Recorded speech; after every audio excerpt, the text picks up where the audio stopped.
नमस्कार, मैं आश्रुति वोहरा और आप देख रहे हैं नेक्स्ट 9 न्यूज। आपका बहुत बहुत स्वागत हमारे इस खास प्रोग्राम देश की सच्चाई में। बात करने जा रहे हैं चंद्रशेखर आजाद को लेकर। उत्तर प्रदेश में आजाद नगीना की सीट से जब से जीते हैं उसके बाद से ही मुख्य चेहरा बनकर उभरते नजर आ रहे हैं। कहीं ना कहीं आजाद की जो भूमिका है वो लोकसभा चुनाव में खासा देखने को मिली है, लेकिन उसके बाद अब उपचुनाव है। उपचुनाव को लेकर भी कहीं ना कहीं चंद्रशेखर आजाद अपनी तमाम अहम रणनीतियां बनाते नजर आ रहे हैं, लेकिन उपचुनाव को लेकर आजाद अगर अपनी रणनीतियों में सफल होना चाहते हैं तो गठबंधन करना पड़ेगा। हालांकि गठबंधन के लिए आजाद साफ तौर पर इनकार कर चुके हैं कि गठबंधन तो आजाद किसी भी दल के साथ उत्तर प्रदेश में नहीं करेंगे, उपचुनाव में नहीं करेंगे। लेकिन अगर गठबंधन नहीं करेंगे तो क्या यूपी में आजाद जीत पाएंगे? देखा जाए तो चंद्रशेखर आजाद ने मायावती के साथ अब जो गठबंधन करने के लिए जो हाथ छिटकाते नजर आ रहे हैं, एक समय पर कहते नजर आ रहे थे कि बसपा जो है वो कहीं ना कहीं मेरी मुख्य पार्टी, मेरी घर पार्टी कहलाती है, मेरी गृह पार्टी कहलाती है। लेकिन आज उसी मायावती के पार्टी के साथ, यानी उसी बहुजन समाज पार्टी के साथ आजाद गठबंधन नहीं करना चाहते हैं। उत्तर प्रदेश में गठबंधन के लिए अब तक कोई भी अहम फैसला नहीं होता नजर आया। आजाद ने कोई अहम फैसला नहीं किया है, लेकिन आजाद के बयान बदल रहे हैं। चंद्रशेखर आजाद की भूमिका बदल रही है, चंद्रशेखर आजाद की रणनीतियां बदल रही है। सीधे तौर पर कहें तो आजाद मायावती के पक्ष में बात करते हैं, मायावती के पक्ष में तमाम बड़े बयान देते नजर आ रहे हैं। हाल ही में भी उन्होंने एक अहम बयान मायावती के पक्ष में दिया, जब भारतीय जनता पार्टी के तमाम नेताओं ने मायावती के खिलाफ बयानबाजी करना शुरू करा तो आजाद ने अहम पक्ष लेते हुए मायावती का तमाम बड़े बयान देते नजर आए। साफ तौर पर भारतीय जनता पार्टी के नेताओं को बीजेपी को चुनौतियां देते नजर आए। ये कहते नजर आए कि भारतीय जनता पार्टी के नेताओं को अपनी हद में रखना चाहिए। जिस हिसाब से भारतीय जनता पार्टी के नेता बड़े बयान देते नजर आते हैं, ये बयान आने वाले समय में उनके लिए भारी पड़ सकते हैं और बहन जी के खिलाफ हमें शब्द क्या कुछ आजाद ने अपने इस बयान में कहा था और उत्तर प्रदेश के उपचुनाव को लेकर भी आजाद की क्या प्रतिक्रिया थी, आप पहले उनके इस बयान में। इसके बाद आज मैं धन्यवाद देता हूँ और आपके माध्यम से, क्योंकि आज मंडल कमीशन के अध्यक्ष बीपी मंडल जी की जयंती भी है। उन्हीं की जयंती के अवसर पे मामला रामसूर वर्मा जी के, इन दोनों ही महान पुरुषों के जयंती और उनके अवसर पे जो है एक कार्यक्रम हम लोगों ने सामाजिक न्याय सम्मेलन हमने रखा है बांदा में, उसमें मैं शामिल होऊंगा। उत्तर प्रदेश में जिस तरह के हालात चल रहे हैं उसमें जिस तरह से अखबार पढ़ने पे तमाम महिलाओं के साथ हत्याएं, रेप, चोरी, डकैती, भ्रष्टाचार की खबरें आ रही हैं, ये उत्तर प्रदेश की कानून व्यवस्था और जो गरीबों, कमजोरों, किसानों की दमन की राजनीति चल रही है, ये उसका सच है। आपने फैसला पढ़ा नहीं, हमने फैसला पढ़ा। हम ये चाहते हैं कि हम भाइयों की एकजुटता बनी रहे और उस एकजुटता के लिए अब हमने प्रयास किया है कि बहुत जल्द हम शेड्यूल कास्ट की सभी जातियों के लोगों के प्रतिनिधित्व को बिठा के उनसे वार्ता करेंगे। हम कोशिश करेंगे कि एक दूसरे को समझें और इस फैसले को भी समझें, और अगर कोई रास्ता निकालना है तो हम ही लोग निकालें, क्योंकि सरकार की मंशा पे और कोर्ट की मंशा पे हमें शक। आज तक सुप्रीम कोर्ट ने कोई भी फैसला शेड्यूल कास्ट, शेड्यूल ट्राइब के हितों के लिए नहीं दिया, उनकी रक्षा के लिए नहीं दिया। उनके सारे फैसले आरक्षण पे हमले के जैसे होते हैं। हम इसलिए उनसे उनके फैसले, उनकी मंशा पे, उनकी नीयत पे शक कर रहे हैं। रही बात अब उपचुनाव है,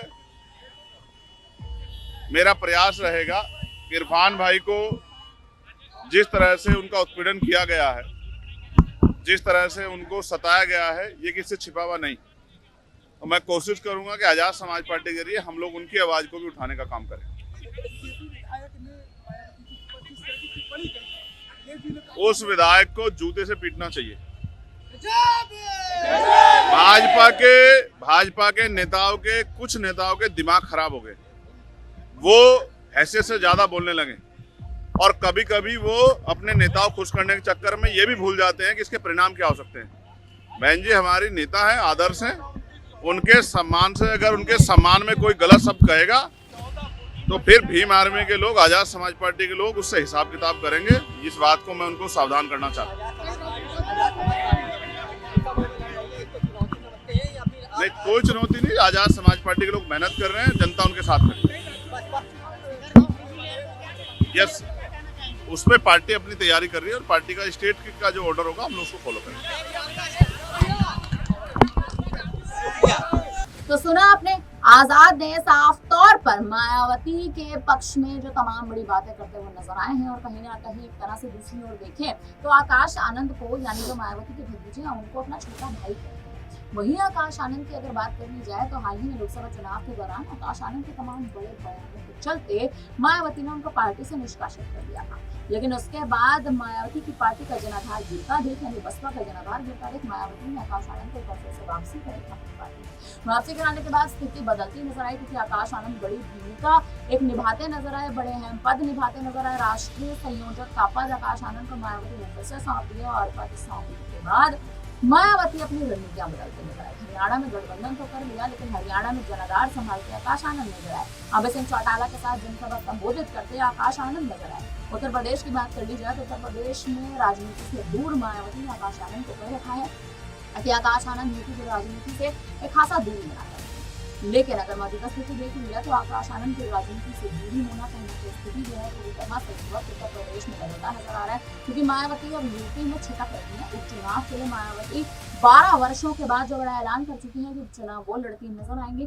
अब वही मायावती जो है क्या आकाश आनंद के चलते उपचुनाव लड़ रही है, या फिर आजाद ने जो इस वक्त मायावती के समर्थन में वो बातें करते या वो बयान देते नजर आए हैं, और अखिलेश यादव कहीं ना कहीं दूसरी ओर अखिलेश यादव भी मायावती के पक्ष में बोलते नजर आए। तो आजाद बनाम अखिलेश अगर आने वाले समय में हो जाता है, मायावती के साथ मात्र केवल गठबंधन करने के लिए अगर आजाद और अखिलेश एक दूसरे के खिलाफ हो जाते हैं, तो क्या यहाँ पर मायावती इसका फायदा उठाकर या राजनीतिक तौर पर इसका फायदा उठाकर चुनाव में या फिर राजनीति में आगे बढ़ते नजर आएंगे? उत्तर प्रदेश की राजनीति के मायावती अहम चेहरा तो बनी हुई है, लेकिन उसी के साथ साथ अगर जिक्र कर लिया जाए तमाम बड़े बयानों का, जिक्र कर लिया जाए तमाम बड़ी बातों का, और इस वक्त अगर जिक्र इस बात का भी कर लिया जाए कि 2019 में जो गठबंधन था अखिलेश और मायावती का, वो गठबंधन उपचुनाव में भी गहराता नजर आ सकता है। यानी उसी गठबंधन के तहत अखिलेश यादव और मायावती एक बार फिर से एक साथ आ सकते हैं।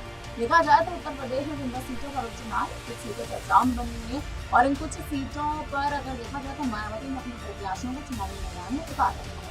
लेकिन दूसरी ओर अगर बात करी जाए तो कहीं ना कहीं मायावती जिन कुछ सीटों पर इस वक्त रुक रखी है, अपने प्रत्याशी नहीं उतारती नजर आ रही है, वो सीटों पर चर्चाएं अभी भी बसपा के में जाए। दूसरी ओर अखिलेश यादव की अगर बात कर लीजिए तो अखिलेश यादव ने 6 सीटों पर अपने प्रत्याशी उतार लिए हैं।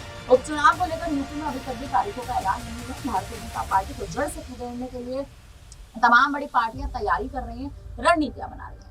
मायावती भी कहीं ना कहीं रणनीति बनाती नजर आ रही है कि बीजेपी की जो बी टीम मायावती कहलाती है उसको दोहराया ना जाए, उस मात्र केवल जो पूरा मुद्दा वो चलता आता है उस मुद्दे पर कहीं ना कहीं एक तरह से कहें तो उस पर छिटकती एक तरह से मायावती नजर आए, क्योंकि बीजेपी की बी टीम कहलाना मायावती के लिए आने वाले समय में भारी पड़ सकता है। ये बात वो बेशक बहुत अच्छे से जानती हैं। आकाश आनंद को पद से हटाने के बाद भी तमाम विपक्षी पार्टियों ने यही आरोप मायावती पर लगाया था कि बीजेपी की बी टीम आप कहलाती है, और भारतीय जनता पार्टी ने ही एक कड़ा एक्शन लिया है जिसके चलते अपने आकाश आनंद को पार्टी से निष्कासित कर दिया है। हालांकि आपकी स्थिति की अगर गौर कर लिया जाए तो उत्तर प्रदेश में जो उपचुनाव है, उपचुनाव को लेकर मायावती बड़ी रणनीतियां तो बना रही है, लेकिन इन बड़ी रणनीतियां, अहम रणनीतियों के तहत क्या मायावती अखिलेश यादव का या फिर यूं कहें किसी भी अन्य दल का खेल बिगाड़ती नजर आएंगे, क्योंकि उपचुनाव में 12 वर्षों के बाद मायावती का पार्टी को उतारना, उपचुनाव के लिए पार्टी को उतारना कहीं ना कहीं ऐसी मजबूरियों को भी झलकाता है जिन मजबूरियों में आज तक मायावती कहीं ना कहीं वो मजबूरियां मायावती नहीं देखती नजर आ रही है।